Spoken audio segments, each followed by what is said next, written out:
আনন্দ সংবাদ, আনন্দ সংবাদ। বর্ষাকাল উপলক্ষে বর্ষার তরফ থেকে সবার জন্য চলে আসলো ধামাকা অফার।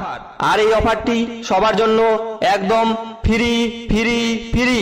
অফারটি হলো বর্ষায় মাত্র 30 মিনিট বৃষ্টির জলে ভিজলে একদম ফ্রিতে পেয়ে যাচ্ছেন 7 দিনের জ্বর, 8 দিনের সর্দি, 9 দিনের কাশি সহ 10 দিন বিছানায় শুয়ে থাকার সুবর্ণ সুযোগ। আর বিশেষ করে যুবক যুবতীরা সারাদিন বৃষ্টিতে ভিজে রোম্যান্স করলেই পেয়ে যাচ্ছেন থরথরানি, ধরধরানি, কপকপানি যুক্ত জ্বর, সর্দি, কাশি। আর এই বিশেষ অফারটি উপভোগ করতে আজই বৃষ্টিতে ভিজুন আর মেতে উঠুন অসুস্থতায়। তাই সকল বৃষ্টিপ্রেমীদের বিশেষভাবে অনুরোধ করা যাচ্ছে যে এই বিশেষ অফারটি কেউ মিস করবেন না, কারণ বর্ষা একবার চলে গেলে আর 6 মাস বৃষ্টিতে ভিজার সুযোগ পাবেন না। বিনীত বৃষ্টি পাগলা সংগঠনের সকল নাইবৃন্দ, ধন্যবাদ।